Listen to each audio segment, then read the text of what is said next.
Leon, how you doing? Congratulations.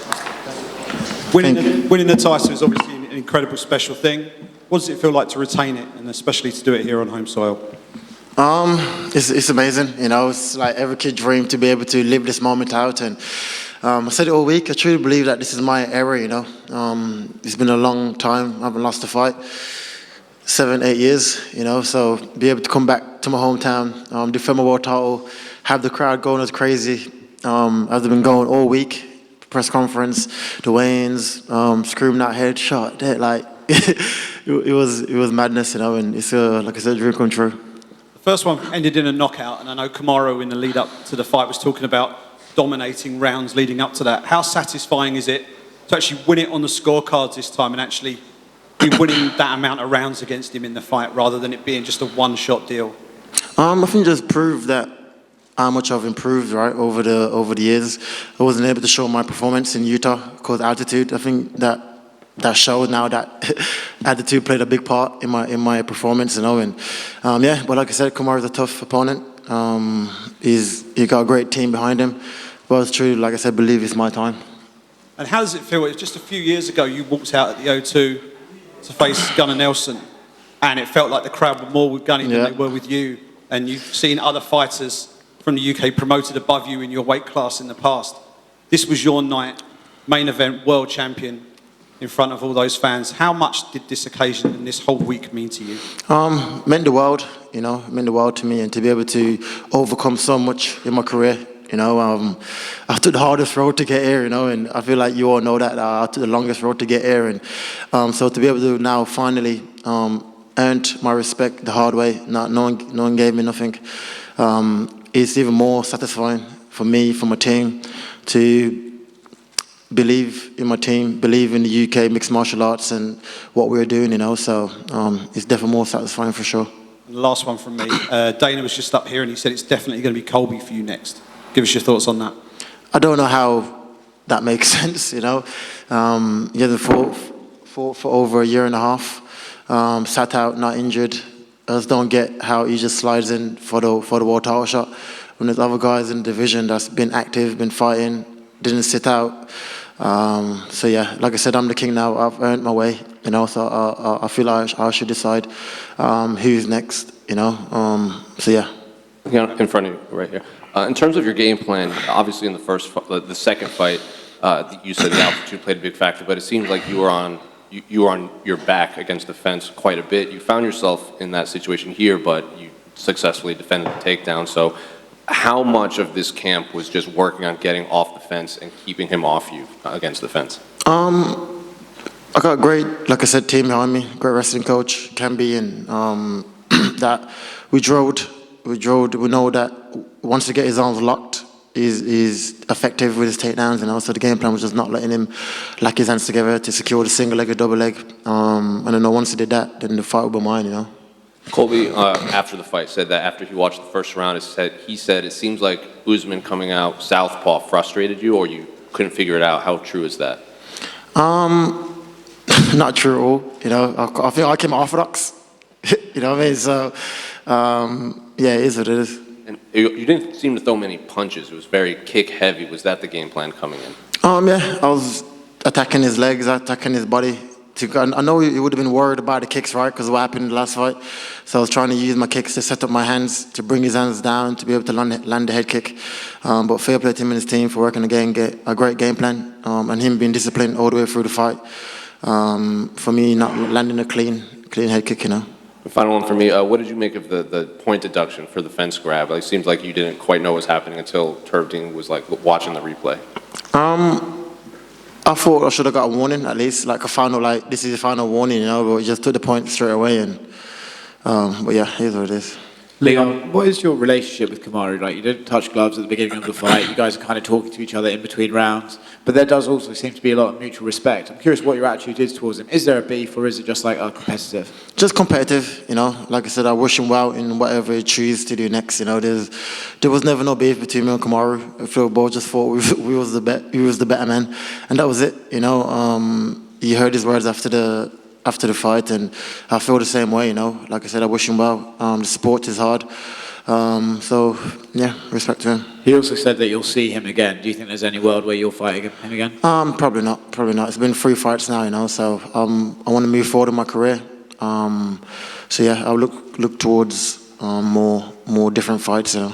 In regards to Colby, you know, you said, oh, it doesn't make much sense because, you know, he's been out and his record is like whatever. But for you as the champion that's getting pay-per-view points, is he not the guy that's going to make you the most money? If you're going pay-per-view wise, I'll probably go, if Masvidal beat Burns, that's the fight to make, if you're going pay-per-view wise. But I just don't see how Colby just sits out for a year, not injured, and then just sliding for a title shot. When I had to wear my 12 fights to get there, you know, and when I was trying to get my title shot, they're always like saying, who is he? And I don't know who he is. And now I'm the king. Now they're saying, oh, he's allowed to just jump the line and just jump straight in. But like I said, I'm the king now. I'll decide who's next. So if Masvidal wins in Miami, for you, that's the one that makes most sense? Yeah, I just don't like him, you know, so I feel like that's the one that I need to get back. I feel like there's a storyline there to tell. So yeah, if he gets the job done, like I said, I'll have a look, I'll consider it, and if he begs me, then I might let him slide in, you know. And someone who you've never really considered is Bilal Muhammad. Dana White was just up here saying they're going to do him versus Shavkat next. I'm curious if your thoughts on that fight. It's a good fight. It's a good fight, you know. But like I said, for example, Bilal Muhammad, he's been like fighting, you know. Colby hasn't been fighting, and he's still competing, you know. So yeah, like I don't care who wins out them two, and that's it. Leon, just over here. Here, you're right. You briefly spoke about it just now. You spoke about your coach, Camby. I think he's at the back somewhere. A big story of this fight was that even when Kamaru took you down, you were able to quickly get back up, and a lot of that is down to your wrestling coach, Camby. He actually posted something earlier this week on Instagram, which I thought was quite nice. He said, Fearless literally started in a hut, on the smallest amateur shows, now to main events with UFC world champions. Follow your dreams, praise to God. How important has Camby been in the last 7 to 8 years as your evolution as a fighter? It's been important, you know. I think mixed martial arts, my whole team, not just Camby, you know. I got a massive team behind me that support me. That even when I was going through my rough patches, they kept me in the gym. They called me up, make sure I'm training, though I'm not feeling sorry for myself, you know. So I gotta give congrats to my team, my conditioning coach, my boxing coach, my jiu-jitsu coach, Dave, Henry, everyone, you know, and Brad, everybody, you know. And like I said, mixed martial arts is only getting bigger and bigger in the UK. You know, look at tonight, like the crowd was crazy, you know. So yeah, I feel like the next 5 years for the UK mixed martial arts is gonna be crazy. When you won the title in August, there was a beautiful moment where we saw you speaking to your mum and your son after. Yeah. Was there another beautiful moment? Yeah, I called her straight away again. I'm like a mommy's boy, you know. Yeah, I was excited. There was no crying this time. But yeah, she was just excited. And they're all at the gym, at Renegade, actually. My mom, my little brothers, everyone, they're all there, you know. So yeah, it was good. You said you wanted to try and see if you can get someone to walk you out for your entrance. I don't think it was meant to be Dexter Daps, but I know you came out to Dexter Daps. Yeah. But he was on tour this week. Was there any thought in your mind maybe you can try and get him? Yeah, I tried to get it done, but I think it was too late, you know. When I knew he was in the UK, it was too late to clear it with the UFC. But it would have been amazing to represent the country I was born in, Jamaica, you know, and have him walk me out. But either way, the music was banging, and it was a good night. And just final one from me. Is there going to be a party at Sweet Kitchen Takeaway tomorrow? 100%. Get that jerk chicken in you, you know, get fat again. So that's my next plan for tomorrow. Congratulations. Leon, this was your first fight week going in as the defending champ. All the media, all the spotlight on you. And you look like you absolutely embraced it and loved it at the press conference. You loved it on fight night.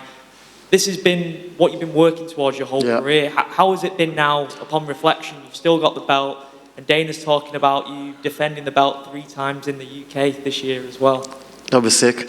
It just proved to my belief, you know, and like I said, it was a hard road to get here, you know. So now to be able to enjoy these moments with the UK fans, with my team, defending my world title at home, it means the world to me, you know. I feel like this is every kid's dream. If you could say to a kid, what would be a dream scenario, it would be this, you know. So to be able to have it happening right now at 31 years old, after going through such a rough patch in my career, it only make a bit more icing on the cake, you know, for me. And yeah, it's good. Are you just seeing dollar signs now? Because obviously Covington's been mentioned, Masvidal's been mentioned, but probably above them, obviously if McGregor gets through Michael Chandler, he's said that he wants a shot at the welterweight champ. Yeah. That's the most dollar signs you'll probably see in the fight game, a McGregor fight night with the title on the line. Is that something that you're eyeing up? Like I said, anyone can get it, you know, like, prove your case in the division and I'll give you a title shot. You know, I want to be an active champion. I'm only young, you know, so I want to be fighting, and if you prove the case, then I'll fight you, you know, and that's it. Congratulations. Leon Abbott. First of all, Team Renegade are taking over, man. I mean, you've got yourself as the champion. Look at Jake Hadley tonight. Yeah. Jai, he won that fight. Yeah, I thought he won the fight. You know what I mean? Tom Breeze killing it, your brother killing it. Yeah. You know, what's the water you're drinking in that gym, man? Because it's something special. And I've seen a lot of your amateurs compete at Golden Ticket and stuff like that. What's coming out of that gym? I feel like just confidence breeds confidence, right? Like me achieving this goal, it always ricochet down into the people like Tom Breeze, my brother, and everyone, that they can also achieve it. You know, when I was coming up, there was hardly anyone to look to be like, oh, he's done it, so I can do it, you know. So I think confidence breeds confidence, and that's what you're getting in Birmingham, in the Renegade, you know, and amateurs are feeding it, everyone's feeling it, you know, so we're only growing and getting better and better. And I'm sure they all treat you the same at Renegade, but you are the champ when you walk in there with the belt. I saw them all celebrating. I've spoken to a lot of them as well since, man. And I know you're not tend to be a big-headed man. You've got to think, I'm the man now. Yeah, 100%. 100%. Like I said, I've earned it, you know, so I'm going to enjoy it. You know, no one gave me nothing. I had to fight tooth and nail to get here, you know, and so I'm going to enjoy every moment of it financially and just the praises of it, you know. So, but long as I stay focused, I truly believe I can go down as one of the best welterweights of all time, you know, and that is my aim. So yeah, I'll keep focused, keep working on my team. Stay believing in my team, and we're going to achieve it, you know. Yeah, last one from me, and just, as you said, you're only 31 years old, mate. You know, 31 years old, you're still technically in your prime, you know, and you've got more and more to grow. And everyone back here was talking about the Covington fight. Colby come back here and was probably, you know, motivating everyone thinking, yeah, that's the fight. But now you've said the Masvidal fight. If he wins that, there is history there, isn't there? And that is the fight to make. Yeah, 100%. I think there's a storyline for that fight, right? I think with the Kobe fight, there's literally no storylines. You got sat out for a year and then slid into a title shot. It is like weird, you know. Dana, and we actually mentioned to Dana about, is it time we took it to Birmingham? That's the one, is it?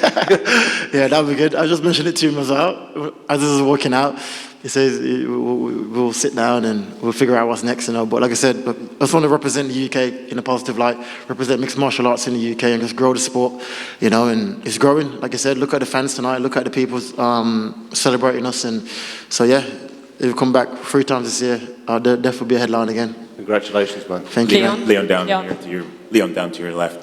There's an old saying in combat sports that you're not really the champion until you defend the belt. Do you feel more of a champion now that you've defended the belt, especially in front of loved ones and UK family?